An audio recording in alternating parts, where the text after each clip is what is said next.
같이 한번 인사 한번 하시겠습니다. 한번 예쁜 하트 한번 이렇게 만들어서요. 옆에 있는 분에게 한번 가장 환한 미소를 한번 지어주세요. 사랑하고 축복합니다. 사랑하고 축복합니다. 네.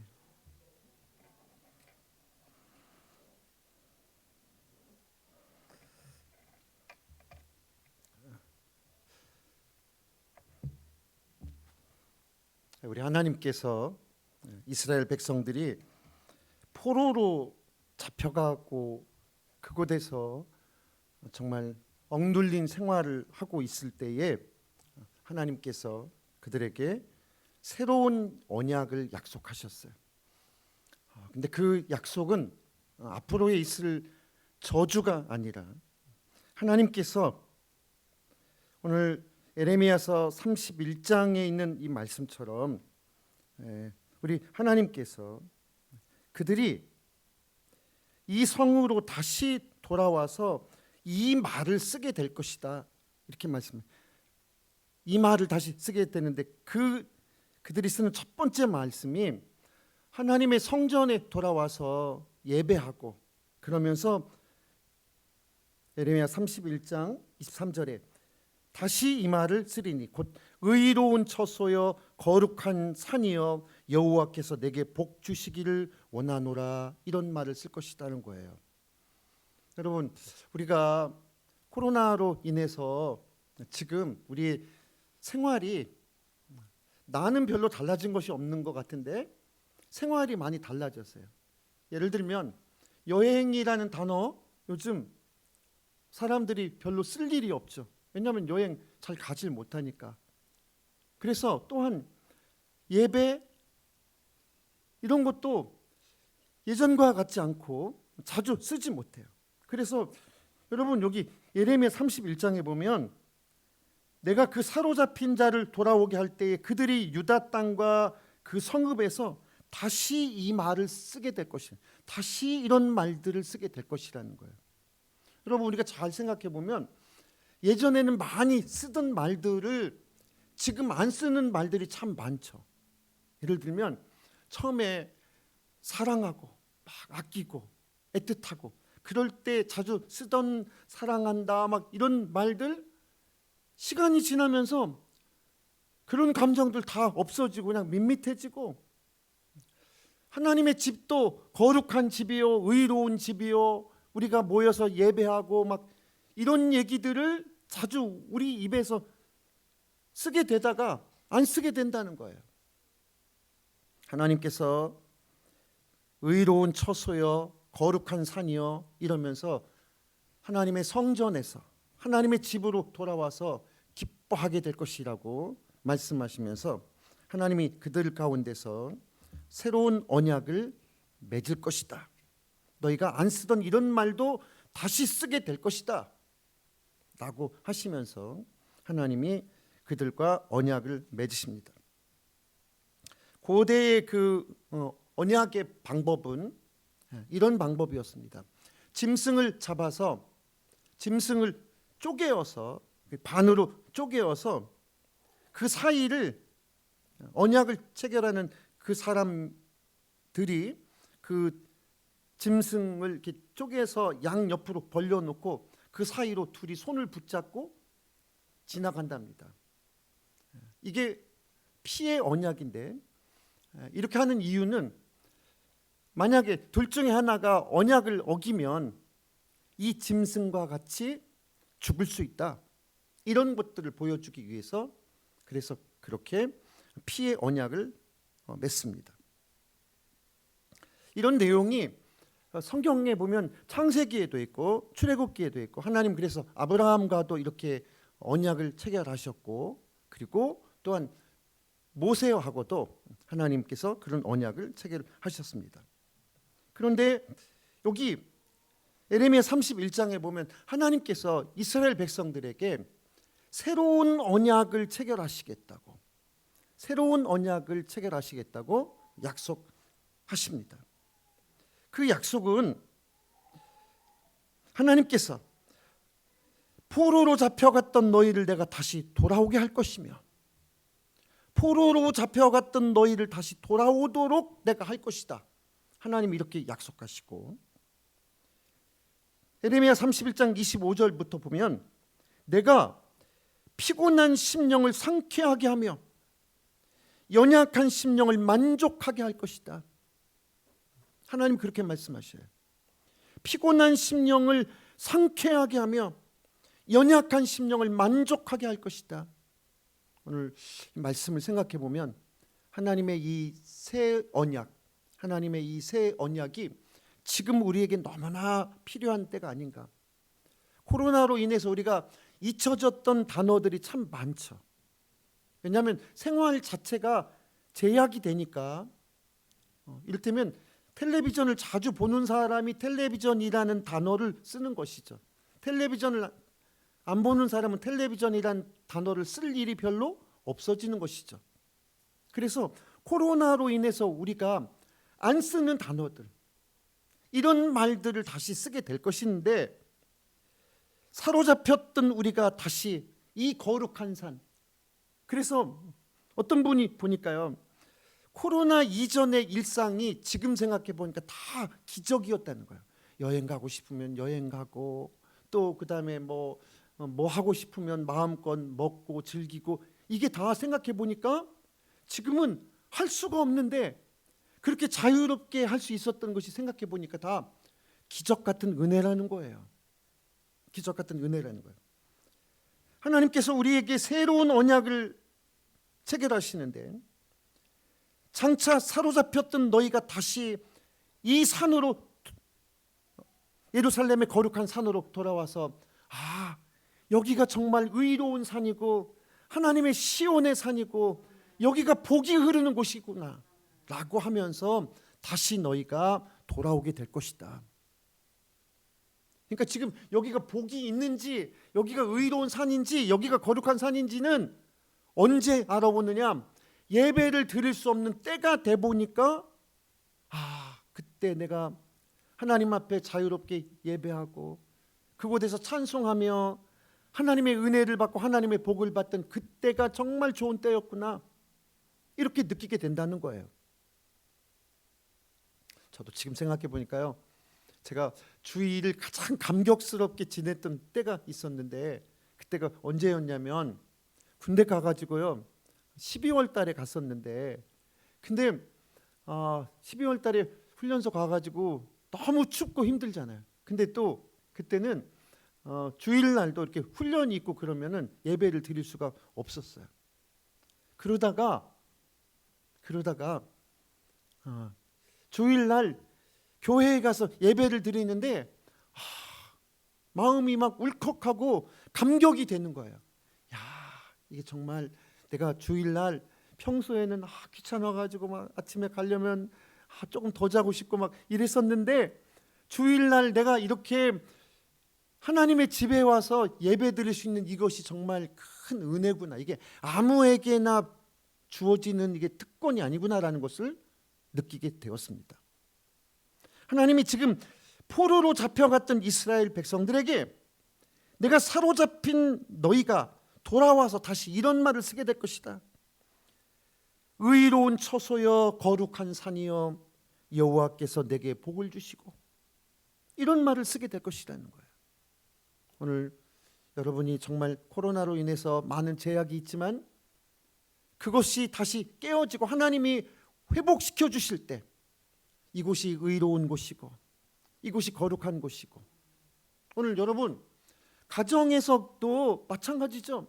가정의 감사를 모르는 자들, 가정이 깨어지고 가정에서 평안함을 누릴 수 없던 자가 하나님의 은혜로 회복될 때, 이곳이 정말 하나님이 주신 내게 복된 처소고, 이곳이 정말 하나님이 내 삶을 거룩하게 살아가도록 만드신 하나님의 은혜의 장소고, 이런 것들을 그제서야 느낄 수 있게 된다는 거예요.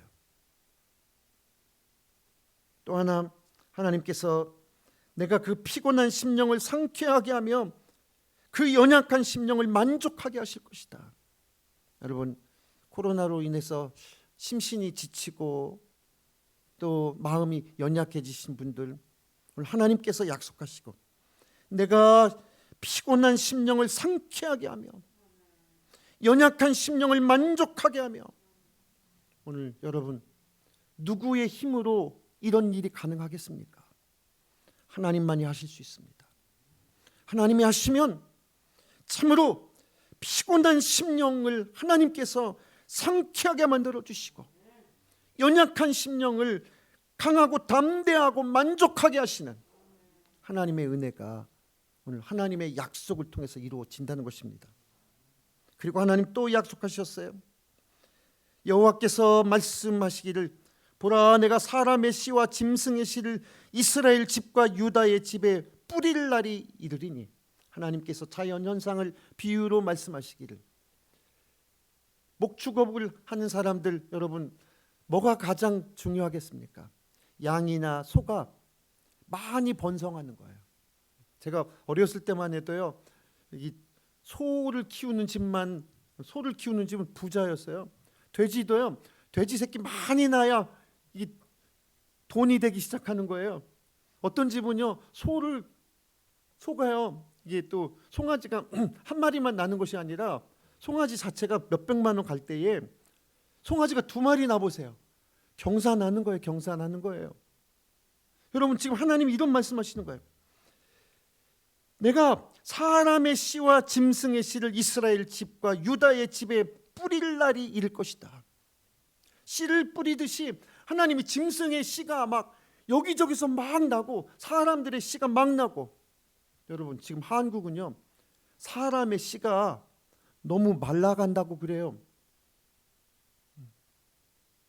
이게 목축업 하는 사람으로 비유하면 이게 어떤 현상이, 양의 수가 점점 줄어들어가는 그때에 하나님이 이 짐승의 씨와 사람의 씨를 뿌리는 날이 있을 것이다. 하나님이 뿌려주셔야 번성한다는 거예요. 하나님이 뿌려주셔야 번성한다. 하나님이 내가 너희를 향해서 번성의 씨앗을 뿌리시겠다고 하나님이 그렇게 약속하십니다. 그리고 31장 28절에 내가 깨어서, 하나님이 하신 약속을 스스로 내가 깨어서 그들을 세우며 심으리라고 하나님이 스스로 약속하시고, 그리고 의지로 말씀하신 거예요. 내가 잊지 않고 깨어서 너희와 한 이 약속을 내가 기억하겠다고. 그래서 내가 그들을 심고 세우고 다시 돌아오게 하겠다고 하나님이 이렇게 약속하십니다. 이 사랑은 우리가 참으로 우리가 잘해서가 아니라 하나님이 일방적으로 우리를 사랑하셔서 하나님이 우리에게 은혜를 부어 주신 것입니다. 여러분, 실제로 이 당시에 바벨론이란 거대한 제국의 포로로 잡혀갔던 이스라엘이 자력으로 돌아올 가능성은 제로였습니다. 그런데 하나님의 이 약속이 정말 성취됐는데, BC 605년에 이스라엘은 바벨론의 완전한 포로가 되었습니다. 그러다가 BC 536년경에 하나님은 상상하지 못할 방법으로 대제국의 포로가 되었던 그 사람들이, 그래서 막 그 귀인들도 여자들도 왕도 이 눈을 빼서 쇠사슬을 차고 이렇게 노예로 잡혀갔던 그들이 정말 돌아올 길은 아무 방법이 없는데, 날마다 일을 하고 매를 맞고 힘겹게 살아가고 있는 포로의 삶 가운데서 그들이 상상하지 못할 놀라운 방법으로 하나님이 약속을 체결하신 것처럼 그렇게 돌아오게 되었습니다. 그 돌아와서 그들이 성전을 재건하고 성벽을 재건하고 안식을 얻게 되었어요. 여러분, 하나님은 하나님의 놀라운 방법을 가지고 계십니다. 그 대제국 바벨론이 그 옆에 있는 페르시아의 고레스 왕이 쳐들어오니까 하루아침에 확 무너지게 되었고, 고레스 왕은 지중해를 통해서 이 서아프리카 쪽을 점령하려고 하는 그런 자신들의 목표를 삼았고, 그래서 이스라엘이라는 이 지중해를 접한 그 나라를 교두부로 삼으려고 그래서 이스라엘을 선대하기 시작했어요. 그래, 너희 잘 돌아가라. 너희가 원하는 가서 성전도 건축하라. 그래서 정말 무슨 잘해서 대우받는 것이 아니라 페르시아의 정책이 그러다 보니까 갑자기 이스라엘이 해방이 되고 해방된 그 사람들을 정말 높여줘서 아주 선대해줘서 가서 무너진 성전도 짓고 성벽도 짓고 이런 은혜가 임하게 되었습니다. 여러분, 하나님은 이렇게 우리가 상상하지 못할 놀라운 방법으로 하나님의 약속을 이루어 나가신 분이십니다. 하나님은 그런데 예레미야 31장 32절 보면 33절에 보면 그러나 그날 후에 내가 이스라엘 집과 맺을 언약은 이러하니 하면서 또 앞으로의 맺을 언약에 대해서도 하나님은 말씀하십니다. 내가 나의 법을 그들 속에 두며 그들의 마음에 기록하여 나는 그들의 하나님이 되고 그들은 내 백성이 될 것이다. 하나님이 우리와 맺으시는 이 약속은 이것이라는 거예요. 나는 너희의 하나님이 되고 너희는 나의 백성이 될 것이라는 이 언약을 맺게 된다는 거예요. 너는 나의 아내가 되고 나는 너의 남편이 되고. 여러분, 이 약속이라는 것이 얼마나 중요한 것입니까? 나는 너의 남편이 되고 당신은 나의 아내가 되고. 이게 결혼이란 맺을 결제하잖아요. 그러니까 약속하는 거예요. 하나님과 우리 사이도 이 약속이라는 거예요. 나는 너희의 하나님이 되고 너희는 나의 백성이 되고. 이게 하나님과 우리 사이의 언약이라는 거예요. 언약. 그런데 이 약속이 그냥 말로만 하는 것이 아니라 고대에는 정말로 짐승을 잡아서 쪼개서 그 사이를 둘이 지나가는 거예요. 결혼식도 그런 것이죠. 많은 사람들 양가에 가족을 모아놓고 이 둘 사이를 파기하지 말라고 하면서 둘 사이를 지나가는 거잖아요.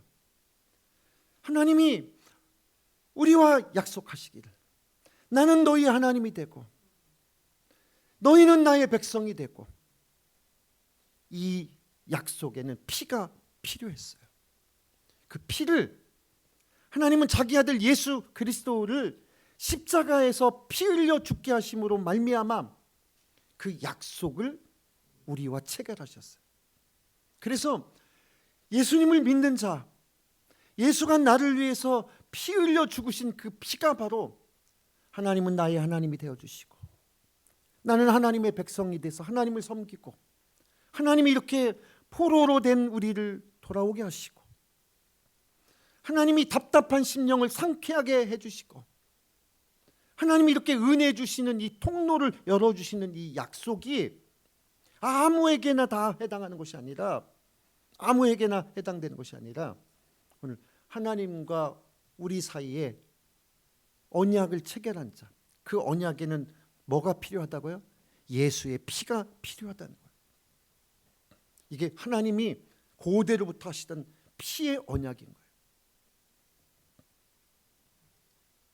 누가복음 22장 20절에 보면 예수님께서 십자가에서 피 흘려 죽으시기 전날 밤에 그때 자기의 제자들을 불러놓고 마지막 만찬을 하시면서 주님 이렇게 말씀하셨습니다. 저녁을 먹은 후에 포도주 잔을 드시고 이르시되 이 잔은 내 피로 세우는 새 언약이니. 그래서 예수님께서 붉은 포도주 잔을 드시면서 말씀하셨어요. 예수님은 십자가에서 이렇게 붉은 포도주와 같은 피를 흘리면서 죽으실 것인데 이게 바로 너와 나 사이의 언약임을 잊지 말라고 하시면서 그래서 내 피로 세우는 새 언약이니 이것은 너희를 위하여 붙는 것이다.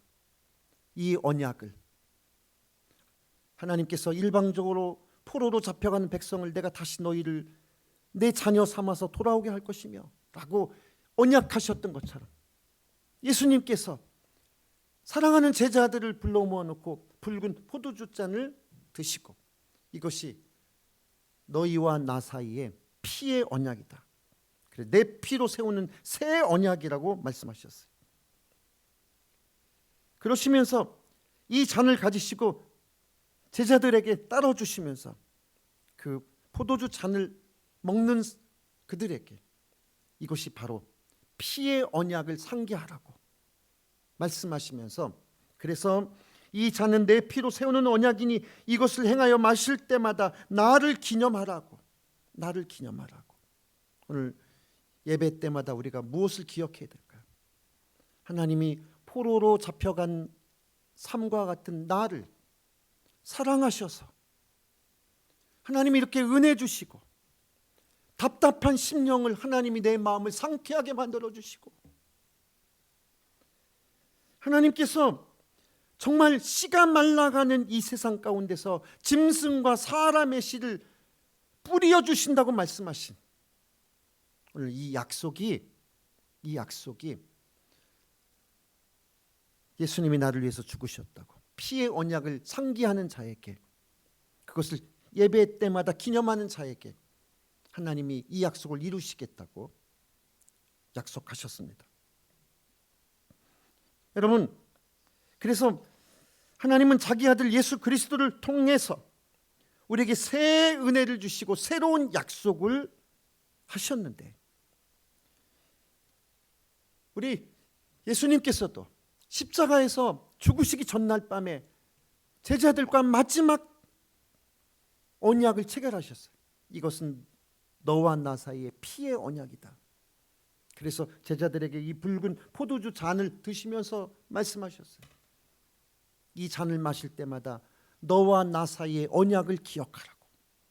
그 언약은 바로 하나님이 세우신 새 언약이고, 누구든지 주의 이름을 부르는 자는 구원을 얻으리라고.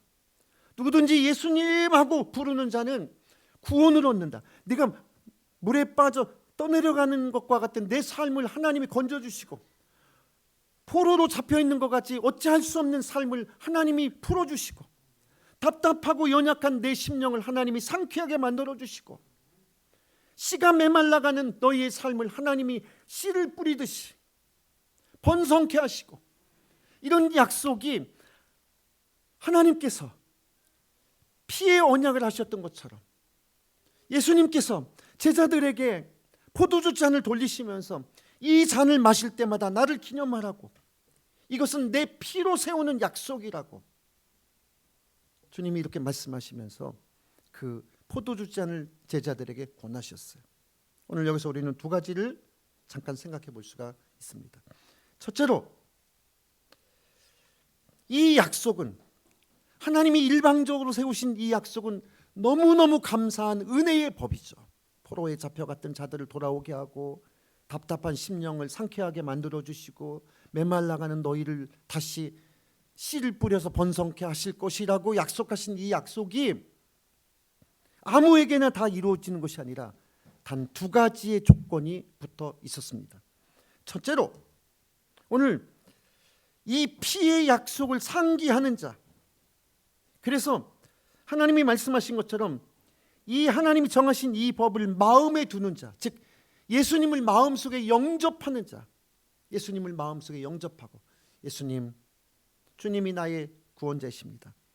하나님이 약속하셨던 것처럼 나는 너희의 하나님이 되고 나는 하나님의 백성이라고, 나는 하나님의 백성이라고, 이렇게 하나님을 마음에 둔 자에게만 이 약속이 성취된다는 것입니다. 또 하나는 예수님께서 말씀하신 것처럼 이 포도주 잔을 돌리시면서 이것을 마실 때마다 나를 기념하라고, 즉 하나님과 우리 사이의 언약은 언제만 유효한 것이냐,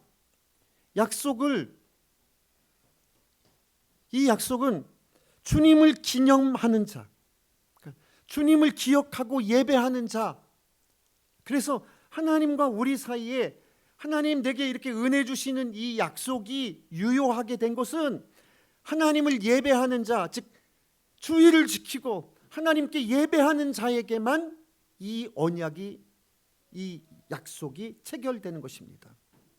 여러분 이를테면 결혼이라고 해서 다 그 약속이 무조건 다 이루어지는 것이 아니잖아요. 결혼에도 룰이 있고 지킬 법이 있잖아요. 오늘 결혼하고서 아무 데서 잠자지 말라고 하잖아요. 그게 언약인 거잖아요. 일종의. 여러분 하나님과 우리 사이의 언약도 이 잔을 마실 때마다 나를 기념하라고, 예수님의 이 피의 언약, 피로써 내가 너희를 대신해서 죽었다, 내가 너를 대신해서 너희 죄값을 사고 죽었다고 하는 이 약속은 어느 때만 유효하게 될까요? 주님을 기념하면서 사는 사람, 주님을 마음속에 모시고 신비에 적어놓고 사는 사람, 오늘 이 사람에게만 유효한 것입니다. 오늘 여러분 저는 이 말씀들을 생각하면서 지금의 코로나의 상황과 생각해 볼 때 정말 이 하나님의 언약을 우리가 다시 상기해야 되겠다. 하나님, 말라가는 이 세상을 주님 씨를 뿌려 주옵소서. 말라가는 이 세상에 주님 교회에도 씨를 뿌려 주시고, 재정에도 씨를 뿌려 주시고, 청년들의 마음에도 비전의 씨앗을 뿌려 주시고, 하나님이 은혜의 씨앗을 뿌려 주시기를, 오늘 이 약속이 성취되기를 우리가 기도해야 될 줄 믿습니다. 그리고 우리가 회복만을 꿈꿀 것이 아니라 이 약속은, 하나님과 나 사이에 체결한 이 약속은, 하나님은 나의 하나님이시고 나는 하나님의 백성이 되고라는 이 언약은 예배하는 자를 통해서 성취된다는 것입니다. 오늘 예배 자리에 나오신 여러분을 환영하고 축복합니다. 하나님이 우리를 사랑하셔서 이렇게 일방적인 사랑과 긍휼로 세우신 이 언약이 오늘 예배하는 여러분을 통해서 성취될 줄 믿습니다. 여러분을 통해서 포로됐던 그 삶이 자유함을 얻게 될 것이고, 답답하고 피곤한 심령이 하나님이 그 마음에 상쾌함을 부어주실 것이고, 말라가는 심령과 말라가는 재정과 말라가는 상황 가운데서 하나님이 짐승의 씨앗을 뿌리고 사람의 씨앗을 뿌리고, 오늘 이 한국 땅에도 하나님이 번성의 씨앗을 뿌려주시기를, 또 메말라가는 한국 교회 가운데도 하나님이 번성의 씨앗을 뿌리셔서 여러분이 대대손손 잘 되시고 교회마다 부흥하고, 여러분의 재정도 하나님이 씨앗을 뿌려주셔서 여기저기서 소득이 생기는 그런 놀라운 은혜가 임하게 되기를 주님의 이름으로 축복합니다. 기도하겠습니다.